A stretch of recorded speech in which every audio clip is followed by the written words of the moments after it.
Hi,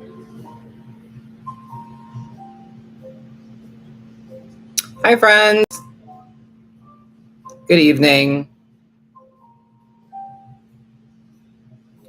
Thursday night, subscriber live.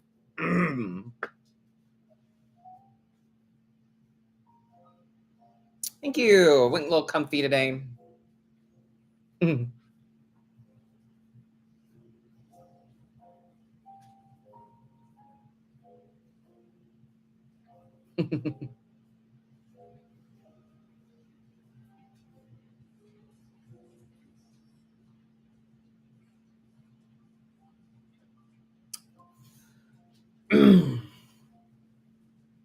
Good evening. Hi, Tyler.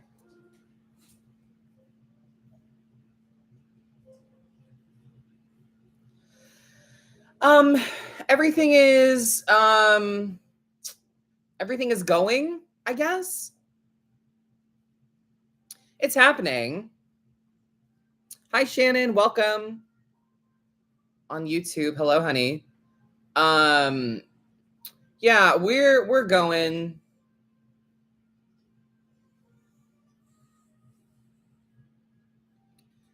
Dustin's still in the hospital.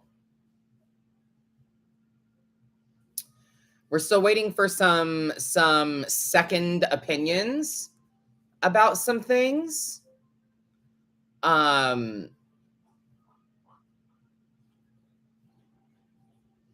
Yeah. So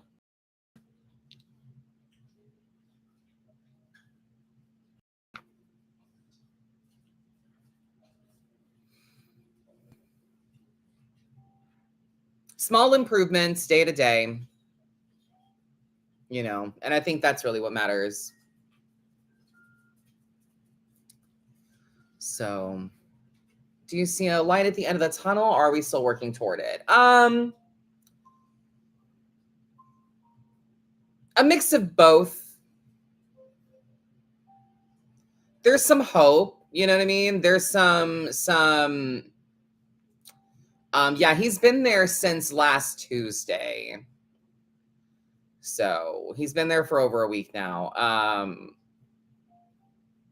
He's okay being there.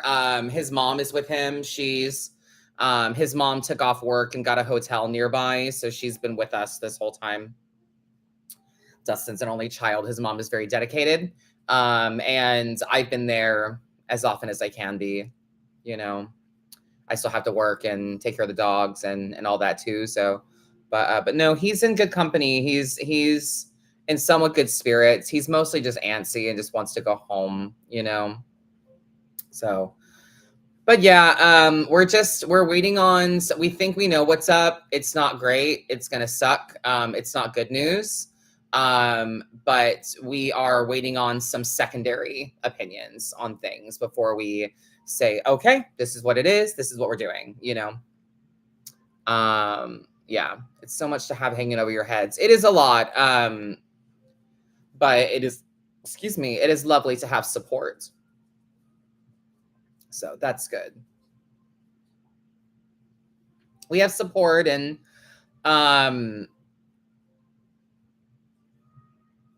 I've had some of my own small epiphanies along the way, because obviously, like, when it comes to, serious life situations like this, I didn't want to do the knee jerk thing and pull out the cards and say, like, tell me what's happening. You know what I'm saying? I didn't want to do that because I know how tarot works and all of that. So, but I did, like, pull a spread on, like, what can I expect during this time? What can I do to be there best for him? That kind of thing. And it's funny because there was one night where I think it was the second night that he was there, and I was so stressed out and I just really couldn't sleep, and there was too much on my mind, and I was very emotional and all this stuff. And I'd had a couple drinks to try to help myself get to sleep, and deal with the stress of everything going on. So, and then I was like, I finished my cocktail, slammed the glass down, and I was like, fuck it. And I grabbed the cards and I threw them down and I was like, hey, look, nom and nom and nom. You know what I'm saying? I was like, I was fucking alphabet and that shit. But I did pull some of my own cards about it and everything. So I've had some of my own small epiphanies about like the Wheel of Fortune of 2026.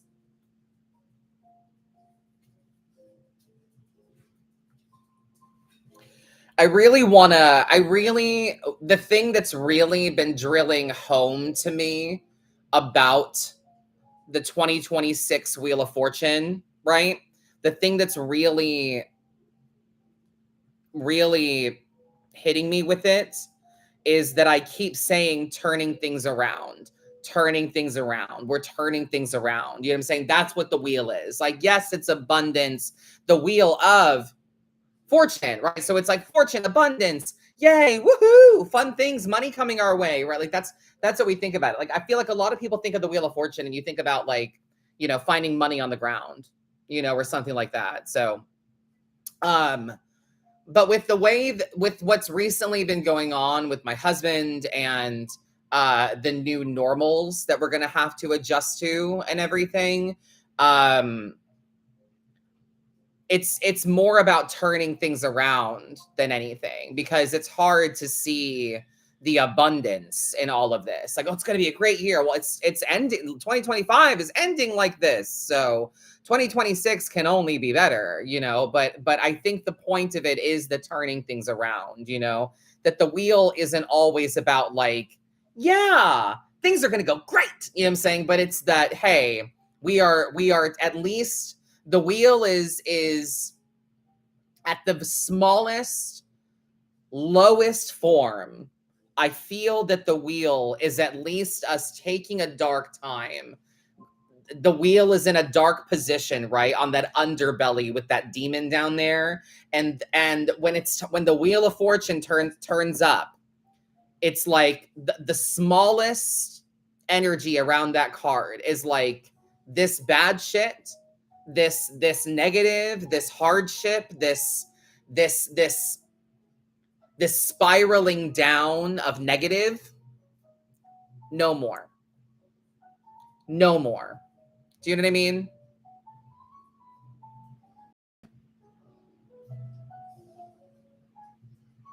But to me, that's like the lowest thing, right? That's like the simplest thing, is that like things are turning around now, and things turning around doesn't mean that like everything is better from here on out, but it can mean that like the shit ends here, you know?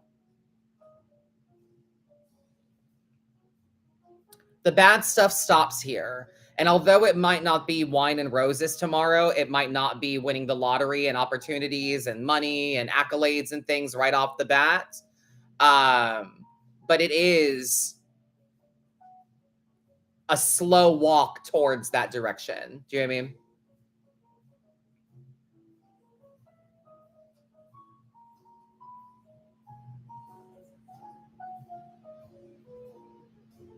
It's kind of like after the credits of an SVU episode, you know, like once we've processed everything, we've gone to court, the trial is done, now we can turn things around. You know what I mean?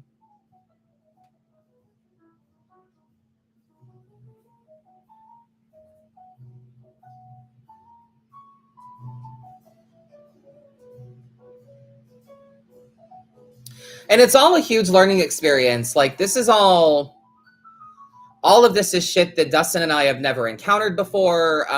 So we're all learning stuff as we go, you know? So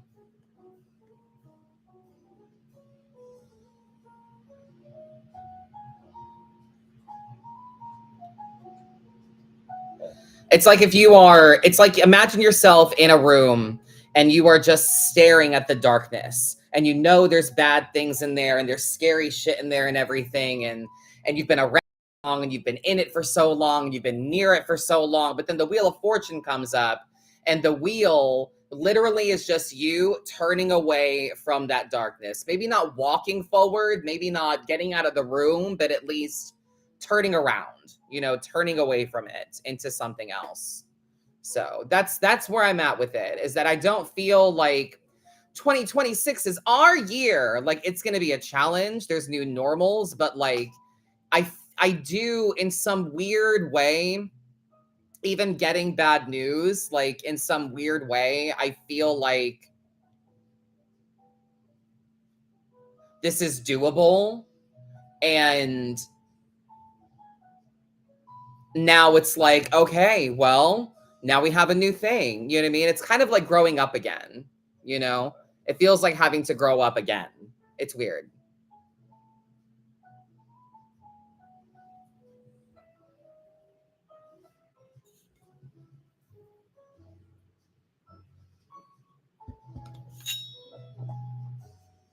Well, I wanted to do today's subscriber live kind of backwards. I wanted to do the story first and then reads with whatever time we have left, because I don't know how long this is going to take to get to or get through. So I wanted to start with our spooky story for the evening. And then, yeah, like I said, whatever time we've got left, we can do some reads for the chat. All right.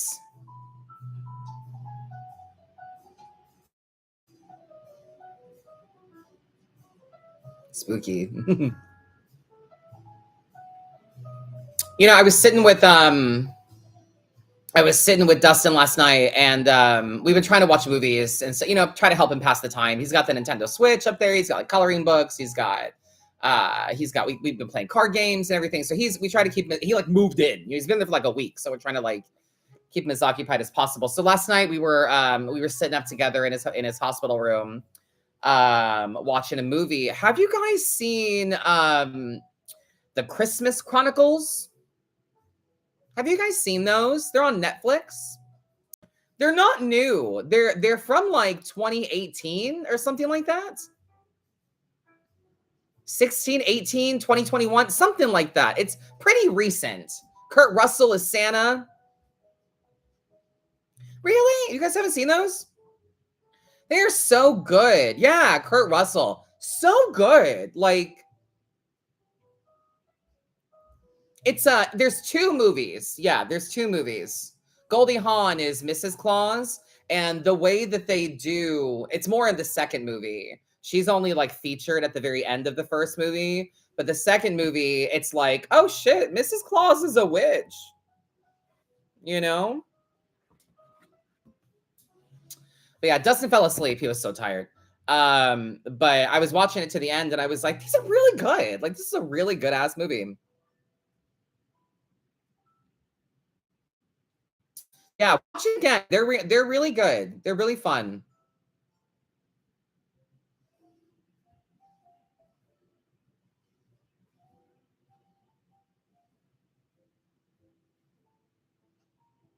It is really cute, and Kurt Russell is a really good Santa. And I love the whole like gimmick throughout the movie that it's like, do you say ho ho ho? And he's like, I don't do ho ho ho. That's a myth. And then at the very end of the movie, he does it, but he does ho ho ho. Like, it's so funny. Oh, it's really cool. Yeah, it's a good one. It's modern. It's modern, and the kids are at an age where it's like teenagers might like the movie too. Yeah, it's a good one. Been binging Freddy Krueger, Christina. Well, Dustin has requested a hold on scary movies. He wanted to knock out the holiday stuff first. So we've done Gremlins, but that's about it for a spooky Christmas so far. But yeah, Dustin requested a little bit of a break. And especially since he's not been feeling well, I'm trying to honor what he wants right now. So, but when I'm home by myself, I've been, indulging in my little holiday horror on my own. So anyway, let's get to today's story. If you are new this week, we have been reading from Hark the Herald, Angels Scream, a horror anthology series from Blumhouse Books.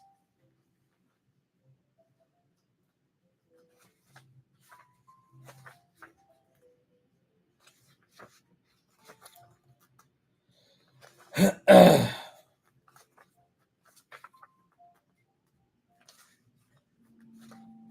this one's kind of long. Okay.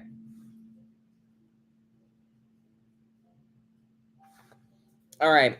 This one is called Love Me.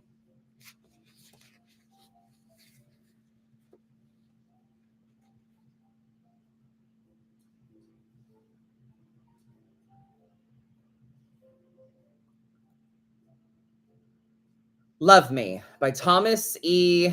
Snigoski. Although it's been said many times, many ways. Flynn Townsend heard the holiday song drifting through the Target parking lot and fought the reflex to finish the lyrics. He didn't care much for Christmas songs, didn't think too kindly of their season either. Just another way of separating people from money they didn't have. A big ripoff. How long you been out? Cindy asked before taking a long drag from her cigarette, her dark stringy hair whipping around her face in the cold wind. Week, Flynn replied, noticing the gray now streaking his ex's hair. He took a pull from his own smoke. What do you want? Cindy asked, an edge of impatience to her voice. How is she? Good. Has a cold, but otherwise she's fine. The woman pulled some strands of hair away from where they had stuck to her thin, angry lips.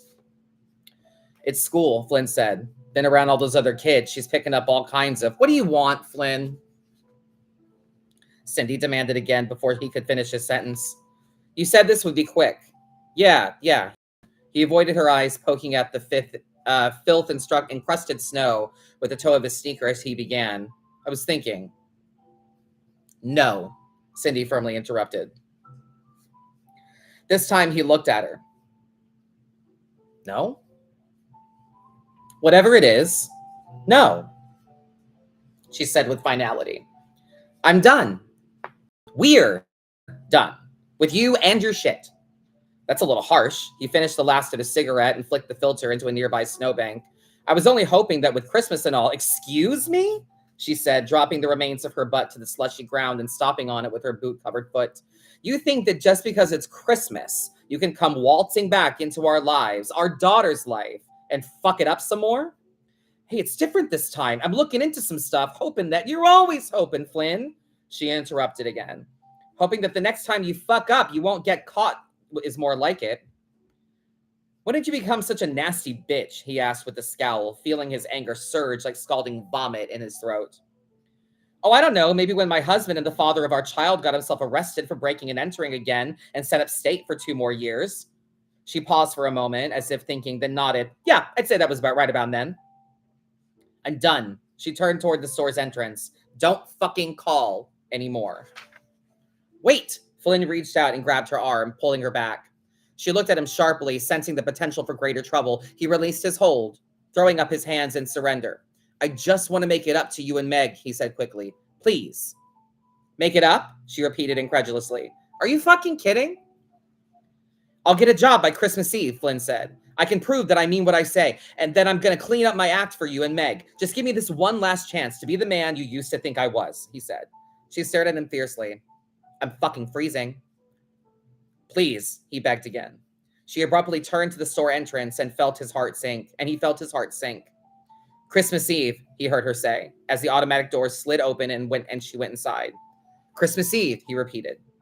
Not exactly sure how he'd fulfill his promise, but he was filled with new determination nonetheless.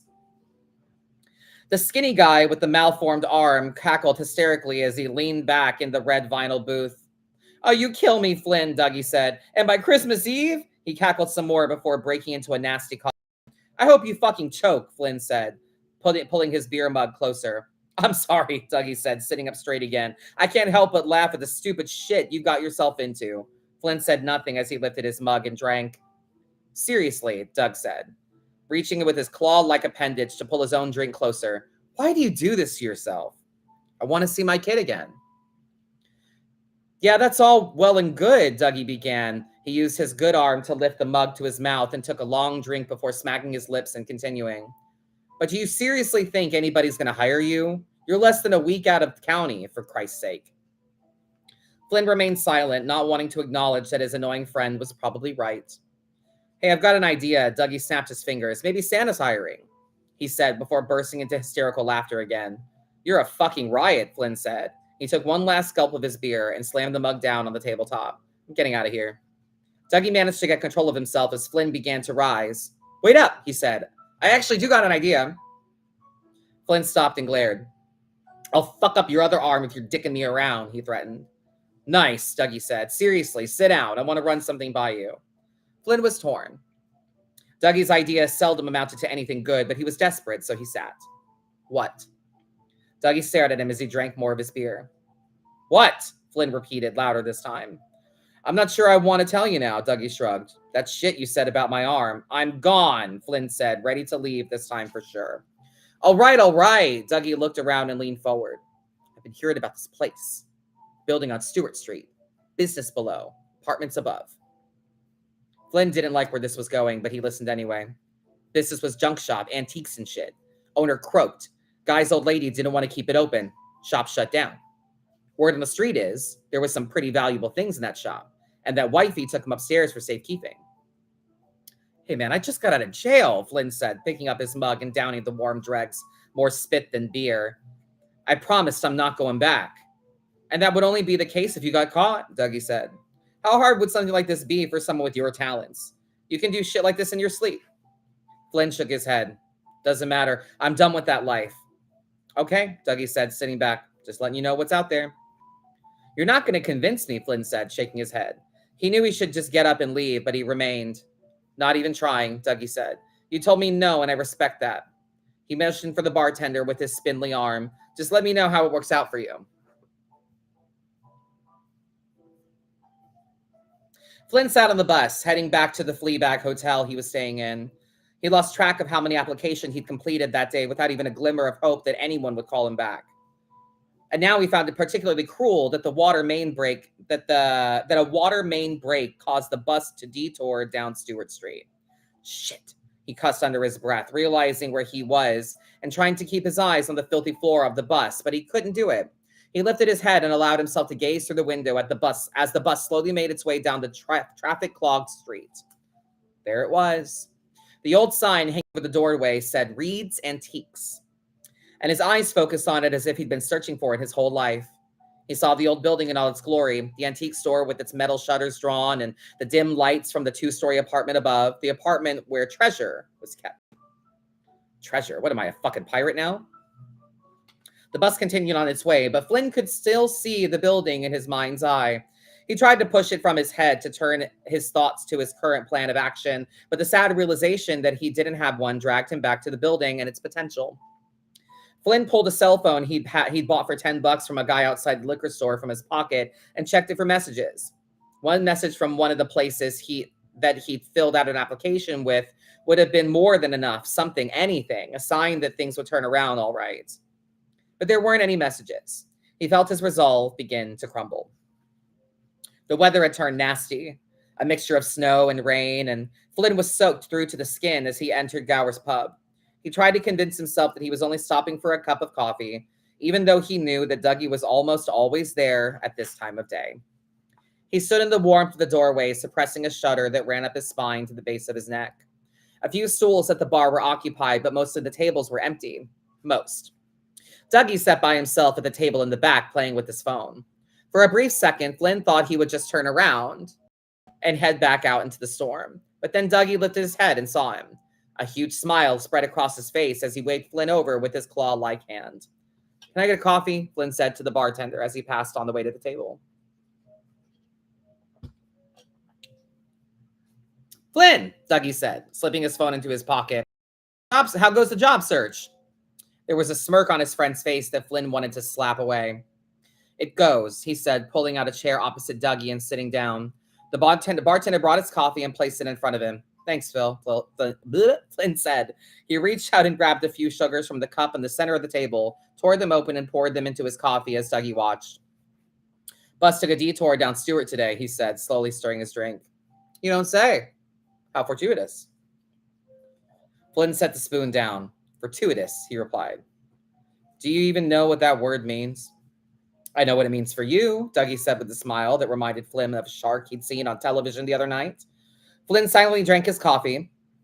It was old, burnt, and scalding hot, but he drank it anyway. knowing he deserved far worse for being so fucking weak. What do I need to know? He finally asked. Flynn stood across the street from the shuttered antique shop, feeling as though he'd already been there. Dougie was an observer. He could look at something and see all its weaknesses and strengths and the opportunities it could provide. That and his connections made him especially good at casing joints for break-in. He took great pride in his work, as well as a 20% cut of the profit. His information was that good. Flynn already knew that there were no security system, that the old woman lived alone with no children, no pets, nothing that would prevent him from getting in, taking what he could find, and getting out. He wasn't too keen on the fact that the woman would be home, but sadly, that was his specialty. Creeper was what they used to call him, given his unique ability to get inside a place where the owners were home, pick it clean with no one the wiser. Flynn considered his options once more, and as he stood in the cold rain in the dark, deserted street, he should forget the whole thing and go back to his room at the Flophouse. But that meant facing another day of filling out pointless applications and enduring the suspicious looks of managers, all the while no closer to being able to spend time with his daughter. His choice was obvious. Without further hesitation, he crossed the street and walked quickly down a narrow alley to the back of the building, where a set of old stairs led to the apartment above the store. Flynn glanced up and down the alley, looking for signs of life, but saw none. Dougie's info was good. It always was. Flynn felt himself settle into the creeper mode. Cautiously, he made his way up the steps, careful to stay on the sides where they were strongest to minimize creaks and groans. The lock on the door at the top was simple, and it was less than a minute before Flynn had picked it and entered the warmth of an open foyer. Facing an ornate wooden staircase, he stood silently, listening to the sounds of the building around him. There was hissing from an old steam radiator against the wall, but no other sounds. Maybe this was his lucky night, and the old lady had gone Christmas shopping. It was when he placed his sneakered foot on the first step that the music began to play. Said the night wind to the little lamb. The sound from a room at the top of the staircase. Do you see what I see? Flynn froze, a surge of panic coursing through him. Hello? Called the woman's voice over the holiday song. Are you down there? He held his breath, foot still upon the step. He thought he heard another voice, high-pitched like a child's, but unintelligible. Please come up. I need your help, please. Flynn's every instinct screamed for him to get out of there. Something wasn't right, but still, he remained. You came to steal from me, I know, the woman called out. Everyone in the neighborhood knows about the poor old lady who lives alone with the antique shop and the valuables she's hidden. She laughed strangely then. Valuables, she repeated. Flynn felt a sudden chill that had nothing to do with the weather and immediately went for the door. He was done. This was his last chance, and he couldn't let it go. You can have anything you want. Her voice drifted down the stairs, accompanied by the strains of Frosty the Snowman. His hand was already on the doorknob, about to turn it. Anything, she said again. Just, please, help me. Flynn turned back toward the stairs again. That tiny voice chattered excitedly before the old woman shushed it quiet. I know you're still there, she called to Flynn. I promise. Anything you want, but you must come up and help me. This was not at all how Flynn had imagined the job turning out. People never parted willingly with their belongings, but if she really needed help, maybe he could still come out on top. Okay, he called up the staircase. I'm coming up. He began to climb the stairs, no longer concerned by their squeaks of protest under his weight. He thought he heard the old woman sob beneath the strains of Handel's Messiah and utter words that could have been thank God. He reached the top of the stairs and stood, searching the darkness of the hallway for signs of the woman. Hello? I'm in here. Flynn turned toward the sound of her voice and saw a faint glow coming from underneath a partially closed door. Cautiously, he pushed the door open and stepped into the dim light of a sitting room of sorts. An old record cabinet sat against the wall to his left. Handel's most famous composition sounding slightly static as it blared from the cloth-covered speakers. Directly across from him, a large, well-worn sofa and an overstuffed wing-back chair sat before an ornate fireplace where a burning log cast the only light in the room. A large curio cabinet stood against the wall to his right. Through its dusty glass doors, he could just about see a shelf filled with fancy baby dolls, all staring out at him. They were all kind of creepy, but he bet his daughter would love them. Every surface in the room seemed to be cluttered with objects of value: tin toys, crystal vases, a vinyl folder that was likely full of old coins. The place was a gold mine. And Flynn wondered how he was going to carry it all out. He heard a scuffling from the corner behind the door and stepped further into the room to see an old woman turn from a small table beside an artificial Christmas tree.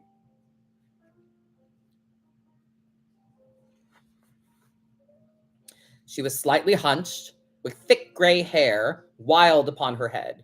She wore a heavy cardigan sweater, slightly threadbare at the elbows. She shuffled toward him, holding a plate of cookies, then stopped abruptly, her eyes large behind the thick lenses of her glasses, wide with surprise. "You're not who I thought," she said, a slight tremble in her voice, either from fear or the advancement of years. Flynn couldn't quite tell. "Excuse me," he said, feeling a sudden urge to flee. "You're not the man I was seeing from my window," she said, moving past him and placing the cookies on a stack of newspapers atop the coffee table between the sofa and the chair. She turned back to Flynn, pulling her sweater tighter around her as if cold. "Skinny man, something wrong with his arm?" Dougie, Flynn thought, watching the woman closely, wondering if he could just cut his losses and run. She shrugged. "Doesn't matter," she said with a sad smile. "You're here." With those words, she picked up the plate of cookies and thrust it toward him with one hand, holding the front of her sweater tight about her throat with the other. "Cookie? I made them myself." They were Christmas cookies, shaped like gingerbread men, candy canes, and Christmas trees. Flynn reached for a Christmas tree as the plate began to shake in the woman's hand. She seemed suddenly unsteady. Do you need to sit down?" Flynn asked, taking the plate from her. "I should, yes," she said, sinking down into the wing-back chair. "You're welcome to sit." The old woman nodded toward the couch as she began to stroke her left arm and shoulder. Flynn placed the plate of cookies back on the table and turned to the sofa. He had to move piles of magazines and crossword puzzles to make space. "My husband would never ask for help," she said then, staring into the fire, even when he began to realize what it was doing to him. "Was he sick?" Flynn asked. He could feel sweat beginning to drip down his back, but wasn't sure if it was from the heat in the room or the strangeness of the situation. The old woman turned her eyes to him. "Eventually," she said, continuing to stroke her left side as if attempting to massage away pain. He ate his Christmas cookie as the woman silently watched him, the Messiah still playing behind her. The cookie was actually quite good, but he was becoming more and more unnerved. "So," he said finally, wiping the crumbs from his fingers and leaning forward on the couch, "you said that you needed help with something?" The old woman smiled dreamily. "If only someone had asked that question when Philip was still alive," she said. "That was my husband's name, Philip." Flynn nodded. "And he wasn't big on asking for help?" "No, not like this. He said it was his responsibility. He had found it, and it was his burden. He gave it all he could," she said wistfully, "but just couldn't give it any more." She looked as though she was going to cry. "I'm sure he did," Flynn said, trying to sound sympathetic, although seriously beginning to wonder if the so-called riches in the room were worth the honest of the situation. "He didn't know what was going to happen when he passed," she said.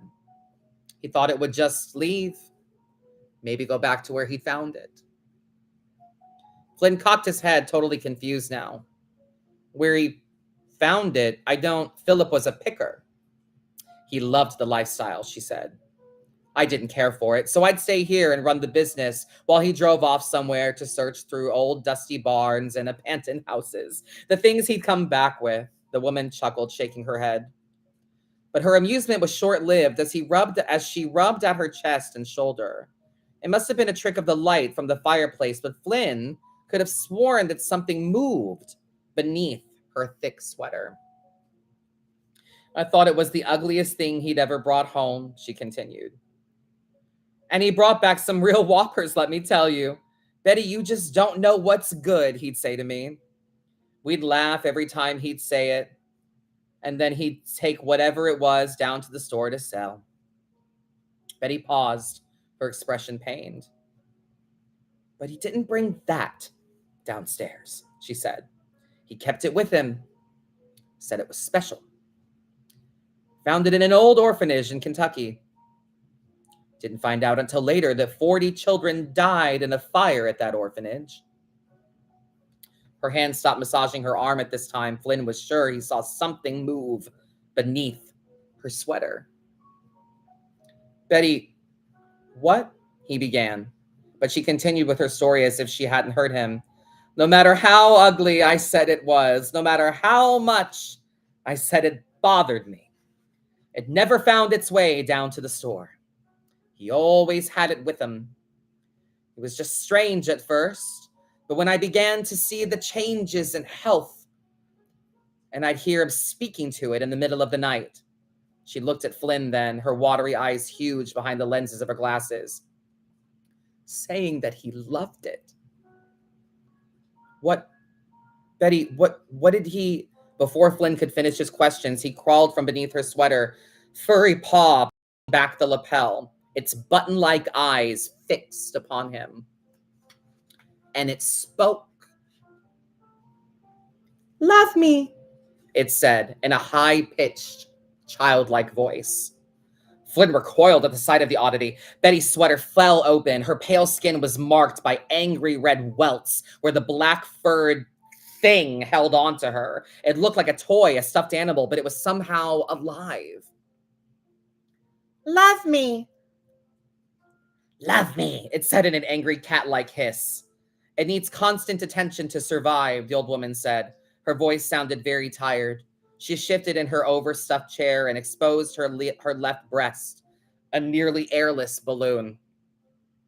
Constant love, she continued, pushing the thing's head toward her scabbed nipple. What is it? Flynn asked. He couldn't take his eyes from it as it suckled, its fur-covered fingers kneading the mottled flesh of her chest. Betty placed an age-spotted hand gently on the back of its head. A toy, she said. The words were so incredibly heavy with emotion. At least that's what Philip thought it was. What we both thought it was. The thing lifted its fur-covered face to gaze up at her. Love me, it said. She pushed it tighter against her, wincing as it eagerly continued to... What? Feed? So many die unloved, Betty said, still staring at the horrible thing that clung to her. Have you ever thought about that? She paused and her eyes turned on him. I don't know your name. Flynn, he said uncomfortably. Flynn, she repeated dreamily, then smiled and nodded. Before Philip. She paused again, her gaze upon the stuffed thing harder, angrier, meaner. Before he died, he was trying to find out what it is. She was petting it now, and it emitted a strange, gurgling purr. He had some wild theories. The love-starved spirits of dead orphans, the forever playmates of a powerful witch's daughter still seeking love after its mistress's death so long ago. A fallen creature of heaven, desperate to find its way back to the Creator through the love of his chosen creations. Flynn could only stare. The stories were fantastic, unbelievable, but so was what was right in front of his eyes. Sounds pretty crazy. How else do you explain it? But how else do you explain it? You should have seen what it did to poor Philip. She was crying now, tears streaming down her withered cheeks as she stroked the black furred head of the stuffed animal. The love he gave it, was forced to give it, she said. It was never enough. And though we tried so hard to satisfy it, the thing's muffled growl filled the room and she cried out in pain. Flynn actually made a move to go to her, but she shook her head slightly, and he sat back on the edge of the sofa. He gave it everything he had in him, she said slowly, lovingly petting the thing's head. He actually believed that once he ran out of love, it would begin to feed on his soul. Betty's voice shook, and she seemed to be trembling. He was so scared. She sniffled, and Flynn suddenly realized that the Messiah had ended as her words hung menacingly in the silence. She looked at him again. He was in such pain. I couldn't bear to see him suffering. He held on for as long as he could, and when he couldn't take it anymore, Betty looked down on the thing, and it turned its black, wide-eyed face up to hers. Love me, it said, and their gazes locked. And I've done that, she told the horrible thing, but I'm afraid I've just about reached the end. She lifted her head and looked around the room. I'm not as strong as Philip was. I started talking about his things and how valuable they are. I knew someone would come eventually. She sighed heavily. And here you are. Here I am, he repeated softly, suddenly ashamed. I'd hoped that it would be someone horrible, she said. Looked down at his hands and then at the floor. How do you know I'm not? Betty laughed, making him look up. There was nothing humorous about the sound. I guess you're right, she said. A good thought to have. It'll make it easier. She moved to stand, and the thing on her chest began to growl. Yes, yes, I know you don't like to be disturbed, she said to it. But the record is over, and we need more music. Betty managed to stand with a grunt of exertion. She swayed for a moment, steadying herself by holding the back of the chair before shuffling over to the old console stereo. You mentioned needing help, Flynn said as he watched her put the vinyl record back into its sleeve and take out another. I did, she said, yes. He heard the sound of the record drop as the arm moved over and the needle touched the vinyl with a cracking hiss. As Silent Night began to ring out through the speakers, she turned, gun in hand, pointed directly at Flynn. He jumped as if shocked with electricity. Hey, wait a minute now, he began, raising his hands in a feeble attempt to protect himself. I'm such a coward, she said by way of explanation. I can't bear the thought of my soul being eaten. I saw what it did to my strong Philip, and I can't ever imagine going through something like that. She stepped a little bit closer, gun still pointed at him, which is why I wanted to try and steal from me. But in reality, I'd be giving something to them. The truth suddenly hit Flynn like a shovel to the back of the head. No, was all he could muster as the hand that had been petting the suckling creature gripped the fur of the back of its neck and pried it away with a terrible ripping sound. I'm sorry, Flynn, she said, and there was a true emotion in her voice. Love me, love me, love me! The thing wailed as it squirmed in her grasp, its tiny claws ripping at her sweater and the paper-thin flesh beneath. Flynn screamed above the wailing of the creature, and Rudolph the Red-Nosed Reindeer blaring from the old stereo, and took a step to sprint for the doors when Betty flung the toy. It snarled and snapped as it flew, bouncing off Flynn's leg before thumping it to the rug. Flynn stumbled back as the thing scrambled to its feet and started back toward the old woman. Betty began to back away, waving the gun. For what it's worth, Flynn, Betty cried as the toy began to climb her bare legs. I'm truly sorry. Then she placed the gun barrel against her temple and pulled the trigger, setting the side of her head on fire as the bullet tore through her skull and exited the other side in an explosion of blood, brain, and bone. Oh, God, Flynn gasped. He found himself heading toward the woman as she toppled backward into the stereo, causing the needle to slide across the surface of the LP with the most horrible of sounds. But the stuffed animal had already crawled atop her chest, hovering over her blood-splattered face. Love me, it demanded, jumping up and down in an odd parody of resuscitation. Love me, love me! Flynn began to back quietly toward the door as the creature turned its attention to him. Shit, he muttered. He made a run for it, but the toe of his sneaker caught on the leg of the coffee table, sending him crashing to the floor. He landed hard on his chest, knocking the wind out of him. For a moment, he lay there, struggling to catch his breath until he heard the soft patter of stuffed paws running toward him. He pushed himself to his feet and lunged for the door, almost there when it landed on his back. Love me, it commanded. He felt needle-tipped claws sinking into his jacket and the skin beneath. Crying out, Flynn struggled to pull it from his perch, but it held fast. He crashed to the floor, frantically rolling back and forth. Love me, it screeched. Flynn became like a wild animal, scrambling to his feet, ripping off his coat and the thing that clung to him and tossing them to the floor. He could feel the rivulets of blood streaming down his back as he threw his full weight down on his coat and the thing trapped within. A log within the fireplace suddenly snapped like the crack of a bullwhip, and he cried out in surprise, glancing toward the burning embers as they swirled above the burning logs before they sucked up into the flue. Fire, he thought. Maybe.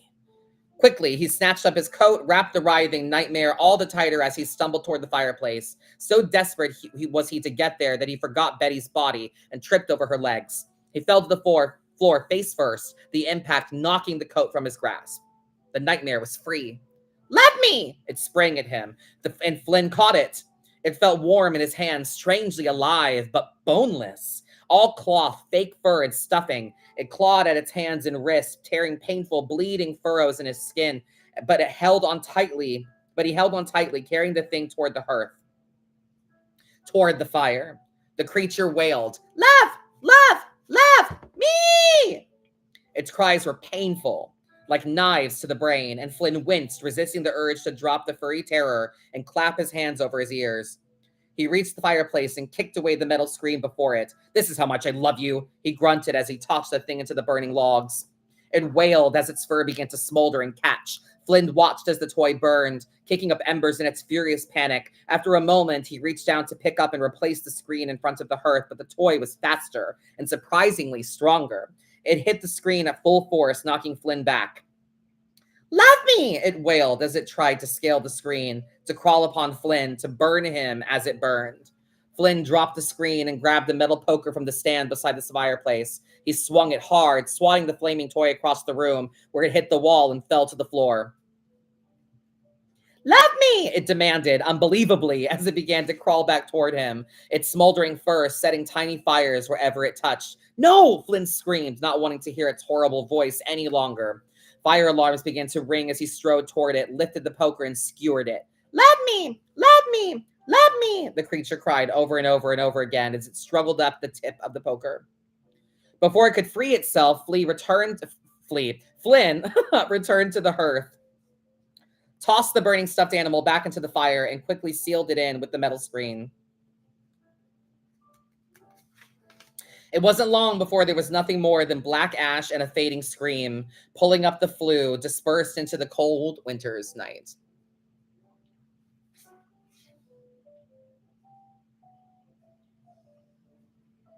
Flynn continued to stand there, trembling, half expecting to hear the cries of "Love me" coming from the fire, but it seemed to be gone, and after a while he was able to step away, although he did keep an eye on the smoldering fire just to be sure. The fires set by the creature's burning body were beginning to spread. It was only a matter of time before the whole place went up. For a moment, Flynn considered trying to snuff out all the flames, but remembered Betty's body on the floor. Better that it all burn, he thought, making his way toward the door. And then he stopped. To have gone through what he had and have not got anything to show for it just wasn't right, but he'd have to be quick. His eyes fell on a large pillow on the sofa, and he reached for it, tearing away its cover to use as a sack. He walked quickly about the room, randomly tossing things into the pillowcase, the binder of coins, some tin toys, and then he found himself in front of the curio cabinet, the baby dolls glazing blankly at him through the dusty glass. His daughter would adore them. He opened the case and gently placed the delicate toys inside his sack. Flynn was ready to go. The fires were growing quickly, and he was beginning to choke on the wafting smoke. It wouldn't be long before someone on the street would notice. He headed for the hallway, but stopped to look down on Betty's body. The lenses of her glasses were splattered with blood, but he could see that her eyes were open, staring at him. He couldn't be angry with her. Desperation made people do terrible things. And as he turned to leave, he kicked something with his foot and looked to the floor. Betty's pistol. He hated the things, but every buck should help with his new life. And he was sure that Dougie could find a buyer with a little effort. Flynn picked the gun up, slung the pillowcase over the shoulder like Santa Claus, and quickly made his way down the stairs and out into the cold, cold night. He was 2 blocks from the building before he heard the sirens, like ghosts, wailing in the night. Flynn didn't know how long he'd wandered in the freezing cold early morning streets, lost at an odd kind of feverish funk. His eyes darted to the shadows around buildings and homes, any patches of darkness that could have hidden something black and starving for affection. Love me. He heard the thing inside his head, as if it were still clinging to him. The punctures and scratches on his body burned, so much so that he considered the idea of a hospital visit, but then thought better of it. Shivering in the early morning cold, Flynn hefted the stuffed pillowcase from one shoulder to the other. His injuries were throbbing with the beat of his heart, and he felt incredibly warm, yet so very cold. He knew that he was sick and began to wonder, to hope that what he had seen on Stewart Street had been nothing more than a fucked up fever dream. But the sack stuffed with treasures on his back told him otherwise. As he shambled slowly down the street, he realized that he was nearing the darkened tenement where his ex-wife and daughter lived. He approached the building and stumbled up the stairs to push the buzzer. His entire body was trembling now, racked with feverish chills. He pushed the buzzer again, leaving his finger there until... "Who the fuck is this?" Cindy's voice blared from the speaker. Always the sweetheart, he thought, leaning heavily against the wall. "It's me," he said, barely able to keep his eyes open. "Flynn?" he heard her ask. "What the fuck? You've got a lot of nerve coming here at this hour, and I'm good," he told her, preparing his story, readying to lie. "What do you mean you're good?" "Did what you asked. Can I come up?" "You got a job?" He didn't confirm or deny, doing everything in his power to stay on his feet. "Can I?" he started to say when the door buzzed loudly. He pushed the door open into the lobby and stopped before the stairs that would take him up to Cindy's apartment, not sure he could make it. Flynn leaned against the wall and looked up. Betty was standing there completely naked, the black-furred stuffed animal suckling on her ancient breast. "I'm so sorry, Flynn," she said to him. "So very sorry." And then it all went black. Flynn awoke with a start. It took a moment for it to sink in, for the synapses in his brain to fire enough for him to put it all together and remember where he was. He was lying on the couch, heavy blanket draped over him, staring into the multicolored lights of fake Christmas tree stuck in the corner of a small living room space. His pants were gone, and his shirt had been removed. "You were bleeding," Cindy said, coming out of the kitchen with 2 mugs of steaming coffee in her hands. She was wearing a heavy blue terry cloth bathrobe. Flynn winced as he slowly sat up. "Yeah, I fell down the stairs at the place I'm working," he said, making it up as he took the offered mug of coffee. "And where's that?" she asked, wedging herself into the space next to him. She reached out a cold hand and placed it on his brow. "You were burning up when you got here. Could barely get you up the stairs."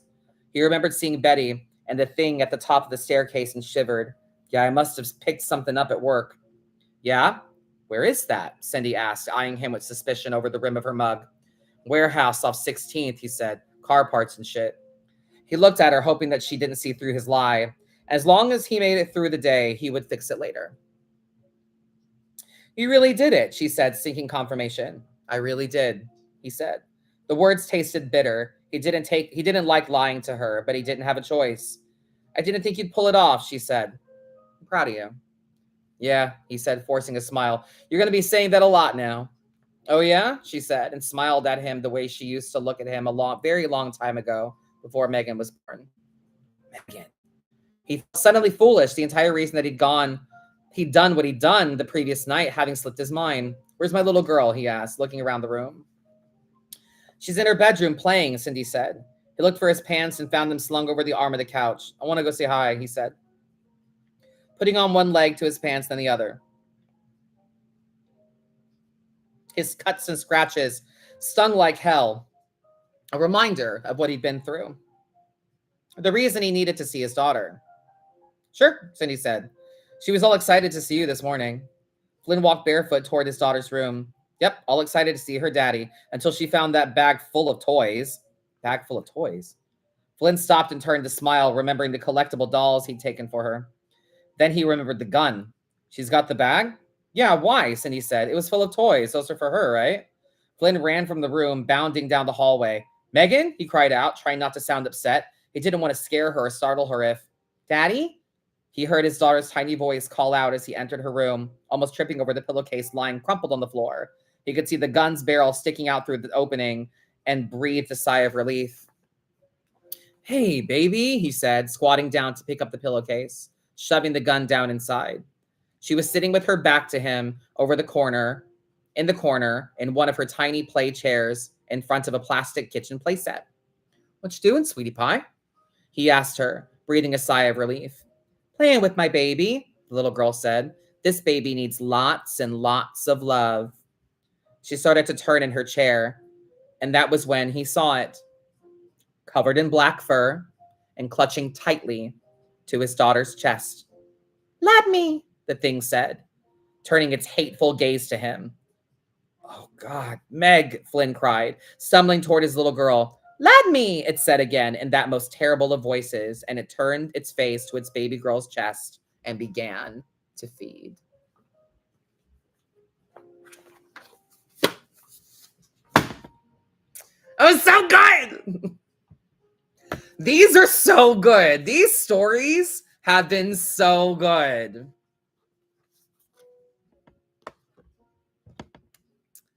That was fun.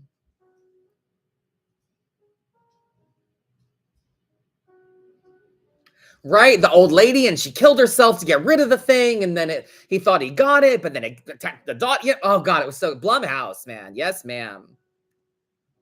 These were so good.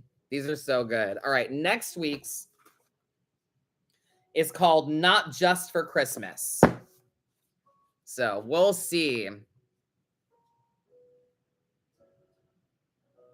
Yeah, Christina, it's really good. It's called Hark the Herald Angels Scream. Yeah. All right. Well, it took a little longer than I anticipated, but I'm going to be doing paid readings in about an hour. So I'll be back in a little bit. I'm going to take a little break, and then I'll be back around 11 o'clock. All right. Thank you guys so much for spending time with me. I really appreciate you being subscribers and hanging out. So I'll see you guys in a little bit. All right. See you soon.